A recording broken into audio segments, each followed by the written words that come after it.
Assalamualaikum warahmatullahi wabarakatuh.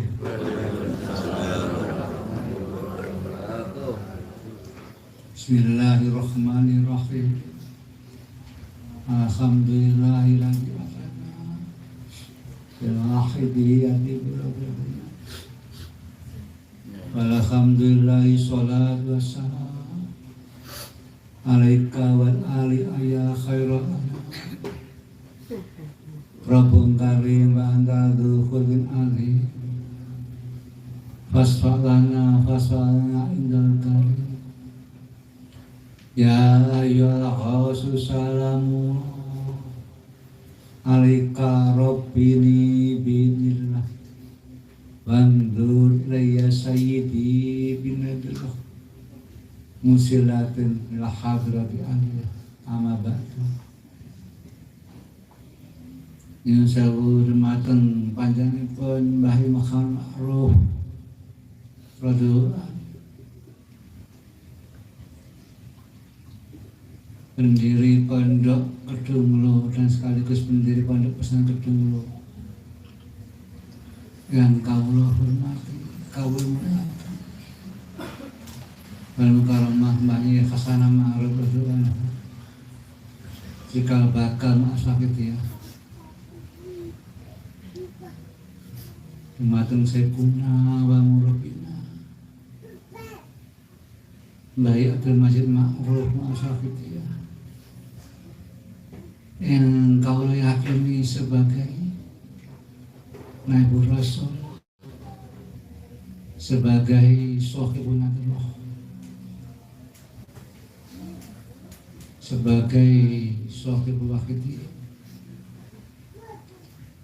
yang tansah kita yakini sebagai penyambut umat. Al-Mukarramah Mbah Sohibul Majid Wahidiyah Radhiyallahu yang selalu kawula damba doa Rasulullah.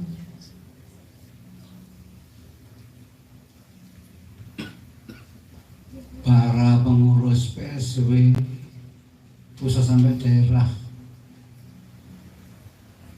baik provinsi, kota, kabupaten, kecamatan, imam jamaah yang kami hormati, hadirin wa hadirat yang kami hormati,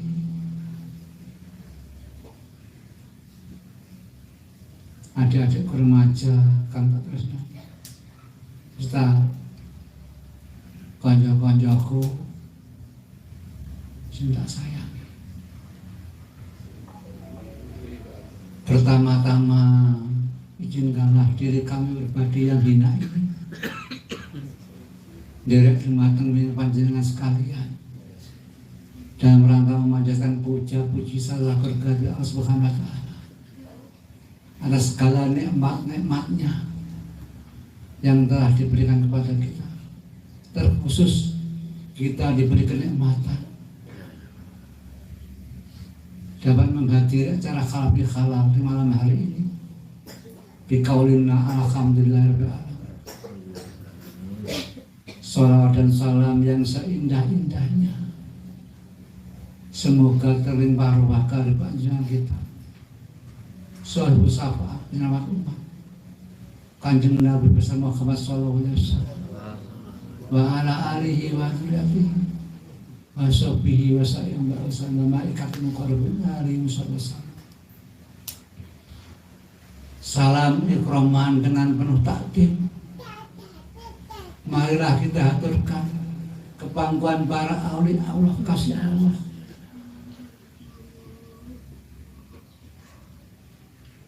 Min awalihi ila akhirihi abil khusbil ghalza mardi'ah Mbah Abdul Majid Ma'ruf Qaddasallahu dengan harapan beliau-beliau yang kami sebut di atas berkenan memberikan jangan syafaat tarbiyah dukungan adalah kepada kita semua sehingga acara pada malam hari ini benar-benar membawakan manfaat maslahah fid dini wa dunya wal akhirah. Amin amin ya Allah. sehingga masyarakat cepat-cepat kembali berbondong-bondong pada Rasulullah SAW. Dan bendera-bendera hitam yang bertuliskan ya Sayyidi Rasulullah Bapak Allah, yang kami yakini sebagai panji-panji kebenaran dari akhir umur, yang nanti akan diserahkan kepada Bani Tamim sebagai pengganti Imam Mahdi, selekasnya berkibar di seluruh penjuru jagat raya Indonesia khusus Jawa Timur. Amin, amin. Mengenai soal-soal yang akan saya bawakan terkhusus yang tidak pernah, saya mohon maaf yang sebesar-besar. Sekaligus saya ucapkan ribuan terima kasih dumateng panjenengan sekalian yang sampai kerso hadir dumateng mriki menghadiri acara kalbi kawal kandiri doa jazakumullahu khairati wa sa'adati dunya wal akhirah. Amin, amin ya Allah. Hadirin-hadirin yang kami hormati, saya ucapkan selamat hari raya Idul Fitri minal aidin wal wa'id. Mohon maaf lahir batin. Semoga Allah Subhanahu wa taala memberi jalan sempurna dalam meraih kesempurnaan fitrahnya manusia di hari raya Fitri. Amin, amin. Baik fitrah kabur min Allah maupun fitrah kabur minan nas. Amin, amin. Hadirin-hadirin yang kami hormati, tadi semua setelah disinggung dan dijawakan ke Mas Duki, semuanya mudah-mudahan semua yang telah dijawakan ke Mas Duki mendapatkan surga. Amin, amin. Sehingga kita tergolong orang-orang suci di atas bayi yang baru disediakan untuk malam hari. Amin, amin. Saya tertarik kepada roh Kiai Mas Duki yang mana mengenai kesalahan yang belum terhalalkan oleh manusia lain.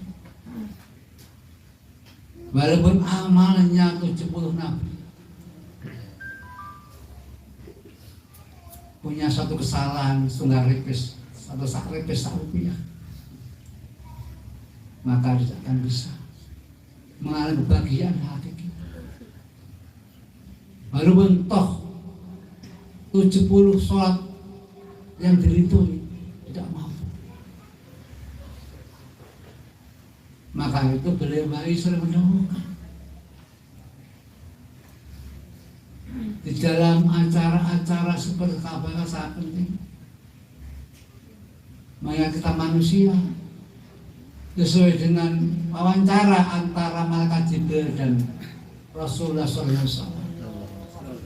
Ketika itu malaikat Jibril mendatangi Rasulullah dan matur kepada Rasulullah, ya Rasulullah, izinkanlah saya berdoa pada yang amin.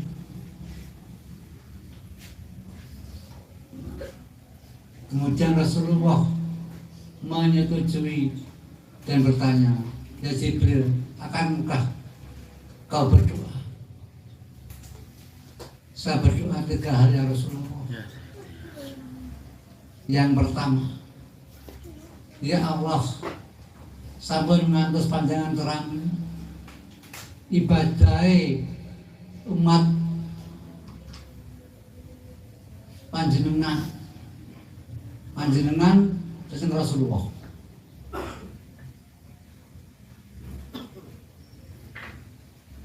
Dan posone umat panjenengan dumateng tiyang ing ndoraka dumateng tiyang sepaya kalih. Rasulullah amin. Panjenengan kalih ya Allah sampun ngantos panjenengan rami ibadah bulan puasa dumateng umat panjenengan Rasulullah, dumateng tiyang istri yang ndoraka dumateng garwane.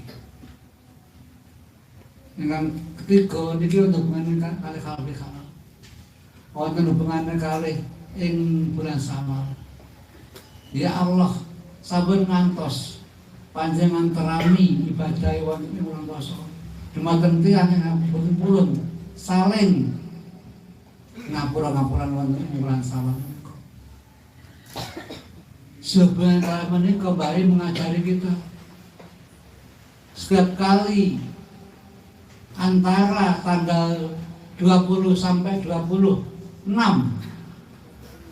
Syawal mengadakan halal bihalal. Sebelum ada halal bihalal, beliau tidak pernah mengadakan acara-acara usbuhiyah. Jadi beliau itu pada waktu itu halal bihalalnya malam minggu, kemudian minggu paginya langsung dibuka acara pengajian hikam. Kemudian seperti acara-acara usbuhiyah, sahriyah, rubusana, dan di sana baru dibuka. Kenapa demikian? Karena KBK sangat penting. Walaupun kita usbuhiyah, walaupun kita sahriyah, walaupun kita rubusana, walaupun kita nisfana, akan tapi kalau punya satu kesalahan kepada orang lain, belum sempat dia akan percuma.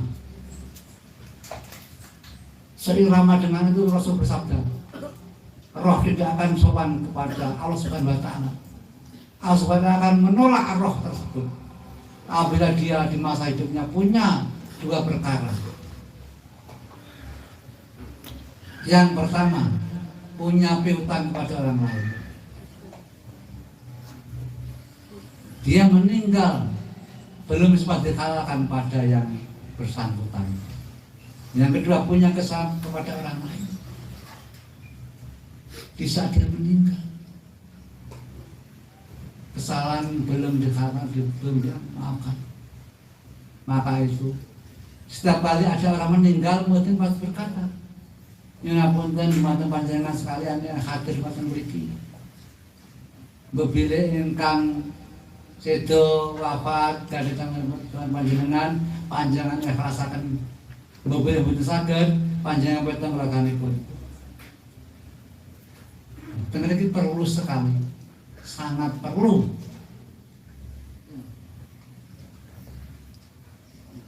penghalalan dumateng rencana-rencana, dumateng dulur, dumateng sanak keluarga. Mbak mengajari bahwa halal bihalal sangat penting. Kalau menika sadèrèng halal bihalal, boten wonten acara-acara kados sing kula aturi kala usbuhiyah, sahriyah,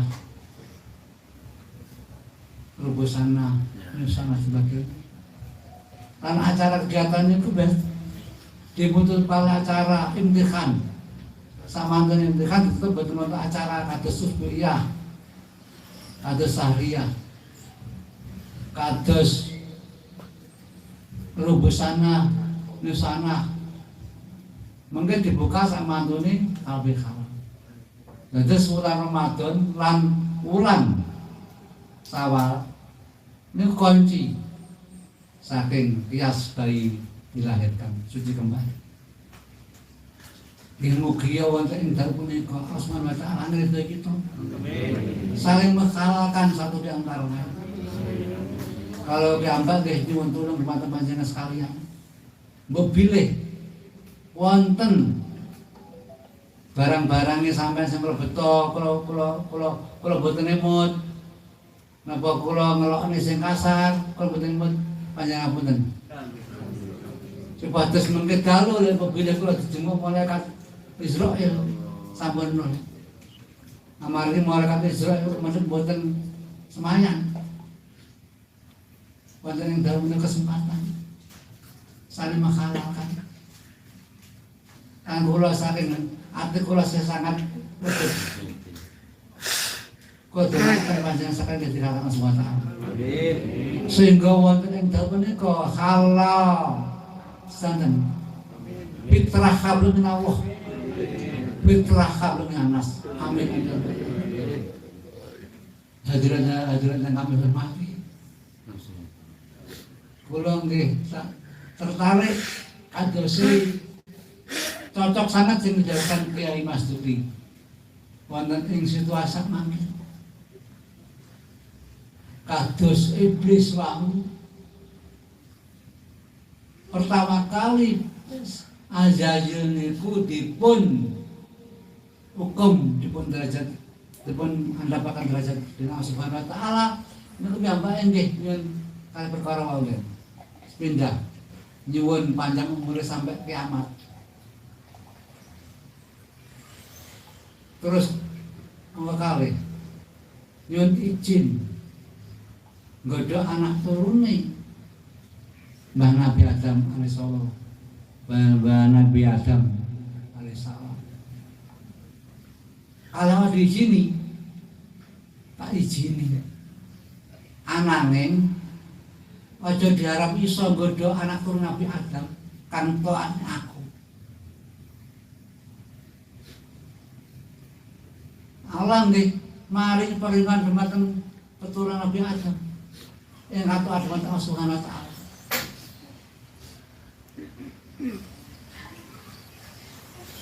Sak mantune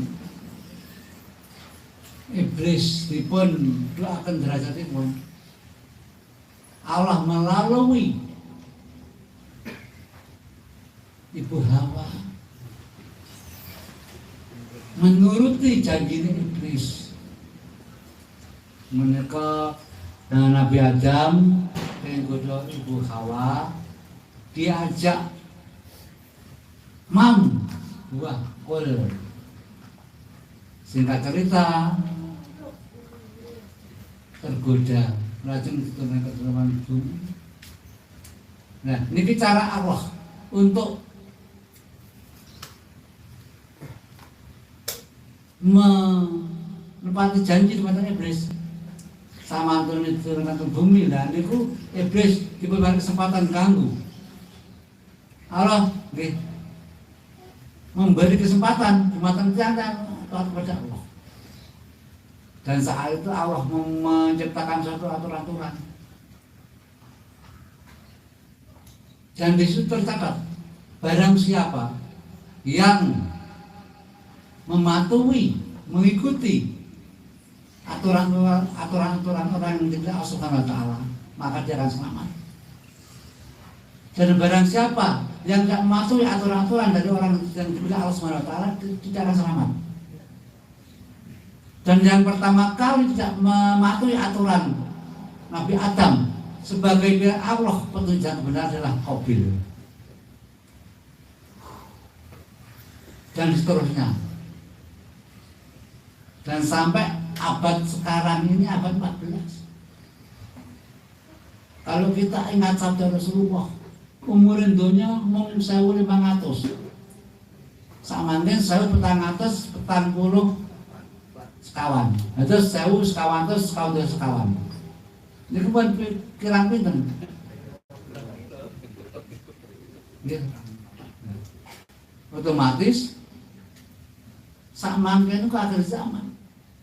Di akhir zaman semakin berat. Sing rumiyin kebejatan namung langsung sak mangken melalui sosial media dan sebagainya. Sampun terbukti setan manak saben dina bareng karo waktu. Kula pribadi ngarani setan manak sesuai karo perkembangan iptek. Amargi setan niku nggih jin manungsa. Minal jinnati wan nas. Setan terdiri saking jin lan manungsa. Lembahe dawuh kathah ingkang setan mesti manungsa. Setan niku napa to? Setan niku makhluk.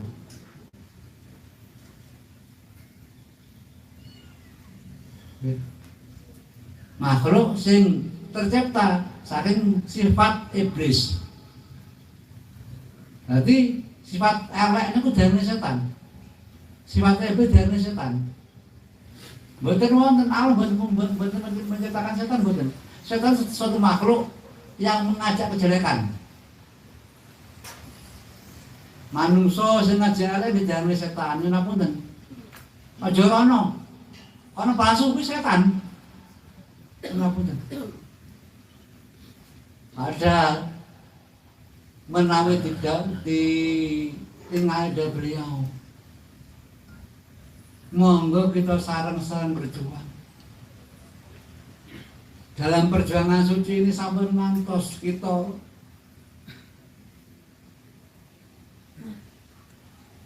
megeli, benceni lintu, sampun ngantos nyakiti lintu.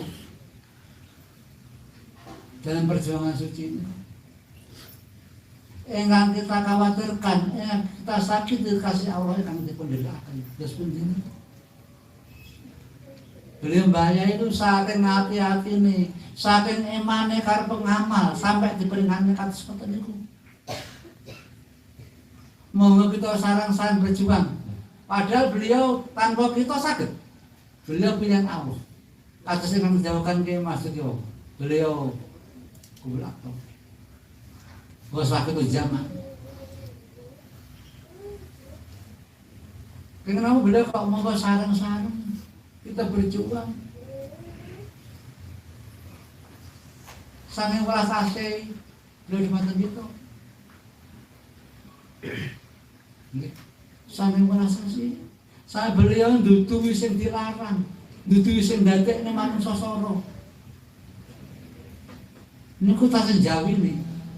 Dan beliau sebagai Nabi Rasul ditugas Allah Subhanahu wa Ta'ala untuk membenahi keimanan umat masyarakat yang sangat pecah, yang sangat rusak.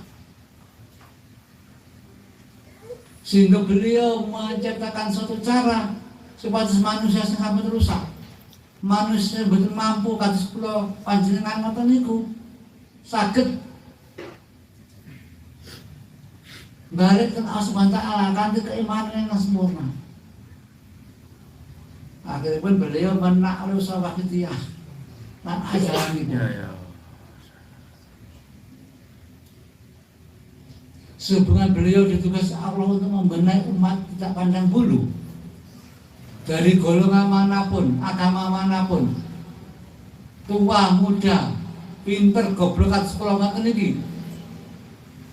Supaya sakit ibadah dengan Allah kan sempurna. Beliau menciptakan sawahidiyah. Yang mana sawahidiyah itu tidak pandang bulu. Awake dhewe goblok nggih tetep sakit. Pinter nggih tetep sakit. Namanya alim. Namanya soleh, langsung sakit. Anane kon syaratnya. Mengapa syarat itu?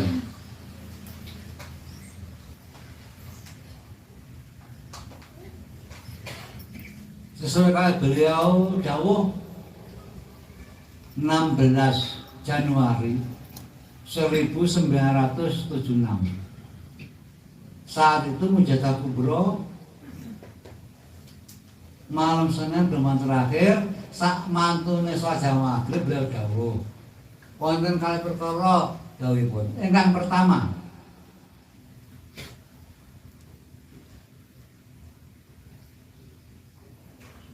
bila saudara anggap positif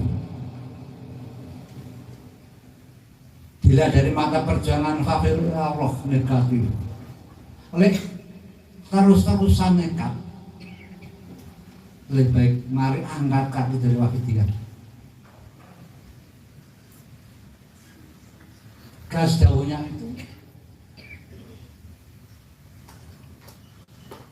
itu syarat mutlak.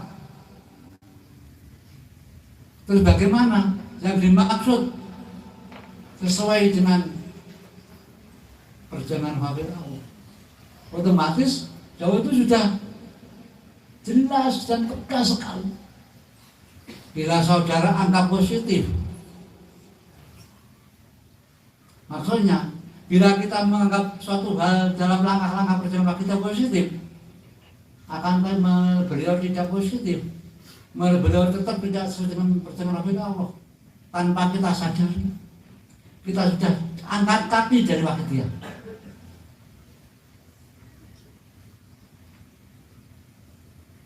Itu contoh. Kita dalam berjuang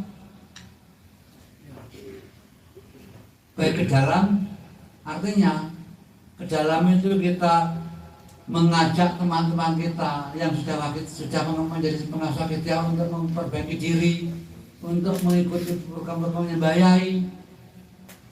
Terus keluar kita penyiaran, itu terlihat positif. Tetapi kalau kita dalam mengajak berjuang ke dalam dan keluar itu masih pandang bulu, kayak itu koncoku, kayak melokai, itu termasuk yang dimaksud beliau. Mari angkat kaki kedua kita. Jadi jangan dianggap remeh. Yang ditugasi beliau bukan sapi. Oleh karena itu marilah apa-apa yang telah dikehendaki beliau kita lakukan.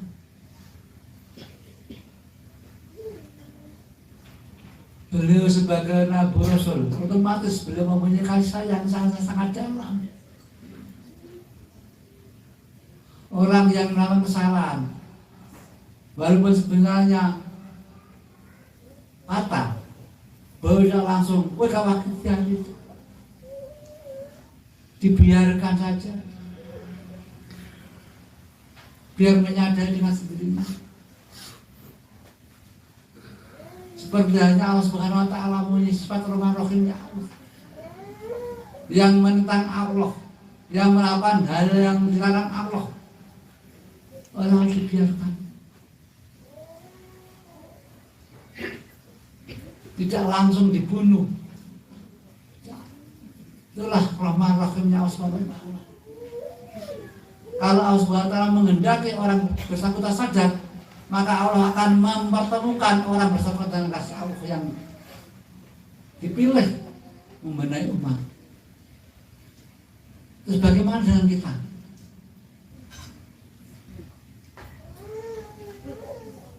Kalau kita lihat apa yang saya katakan tadi, orang bejat, orang rusak, kalau oleh Allah masih diberikan sayang, akan dipertemukan dengan orang-orang yang tidak Subhanahu wa Ta'ala.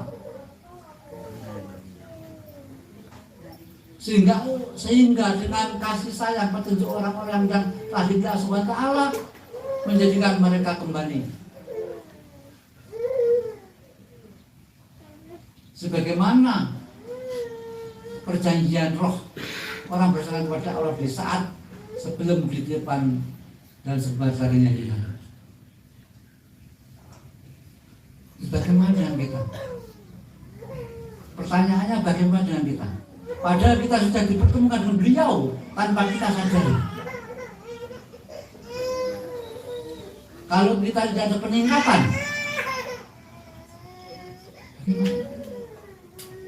pada beliau Maha Majikan Sallallahu Alaihi Wasallam, orang dibilang Allah sebagai Nabi Rasul.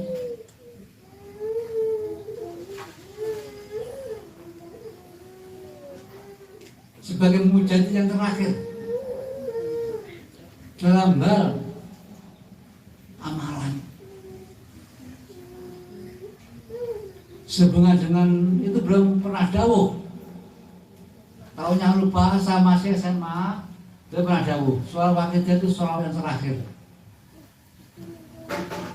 Maka itu tidak ada sholawat yang tercipta lagi setelah sholawat wakilnya. Sudah pas kalau saya mengatakan bahwa beliau mujahid yang terakhir dalam amalan. Tapi kalau di dalam yang lain masih ada satu lagi sholat bos, yang ke-25. Dan nanti pastikan beliau dari Imam Mahdi.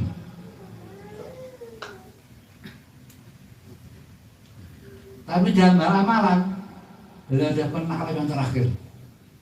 Jangan lupa itu. Kalau ada amalan baru, hindari.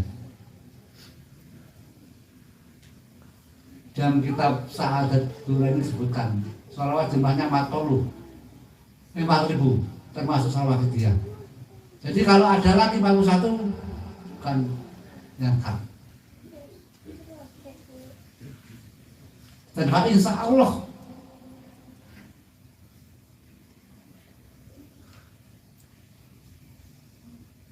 yang dimaksudkan di Nabi Muhammad SAW. Di saat di sini terjadi peperangan di antara ketiga putra mahkota merebutkan kebenaran Islam, akan muncul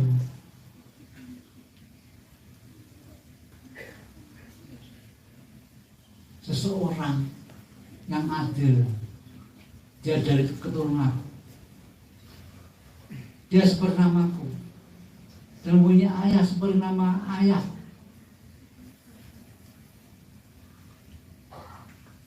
Beliau menunjuk ke arah timur, dari arah Khurasan.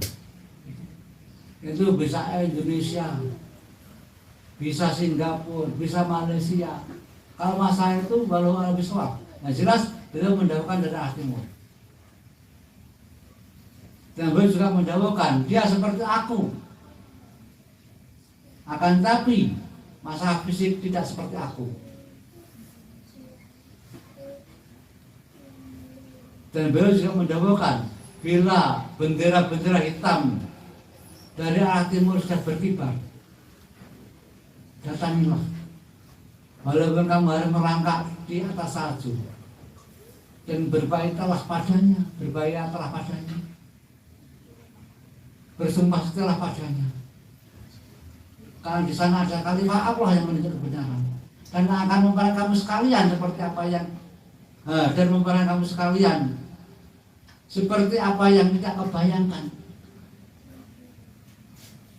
Akan membebaskan tanah-tanah Arab dari kaum tirani.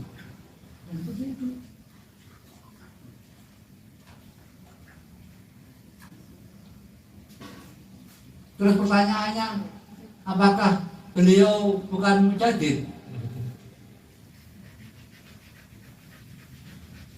Kalau begitu apakah mungkin dua zaman ada dua khulafa? Kan gitu.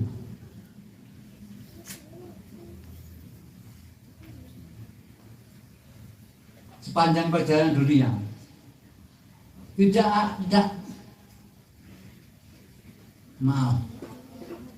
sepanjang perjalanan dunia itu Allah Subhanahu wa Ta'ala mempunyai hak penuh, mempunyai hak penuh Allah Subhanahu wa Ta'ala. Tergantung Allah. Juga pernah terjadi di sepanjang sejarah dunia dalam satu zaman dua khulafa. Yang saya tahu zamannya Syekh Qadir Al-Jilani. Dan saya tidak mau membicarakan yang tidak tahu. Takutnya saya keliru dan saya akan mendapat suatu hukuman bila panjenengan akan berserah pada saya.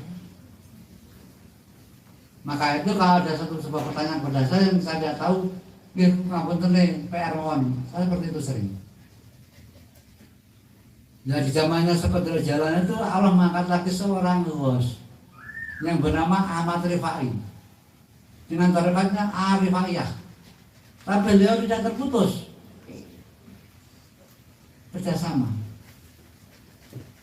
Terus kemarin ada seorang tamu dari Gresik itu bertanya kepada saya, maaf, apakah seorang khulafa baru kamil atau kamil saja atau kamil saja tidak boleh? Saja harus kamil mukamil, harus seseorang yang diangkat oleh Allah Subhanahu wa Ta'ala sebagai khulafa harus kamil, sempurna dulu. Kemudian mukamil, menyempurnakan orang lain tanpa menyentuh, tidak terpanjang ruang tempat dan waktu. Walaupun alam pun berbeda, belum masih mampu menyelamatkan kita.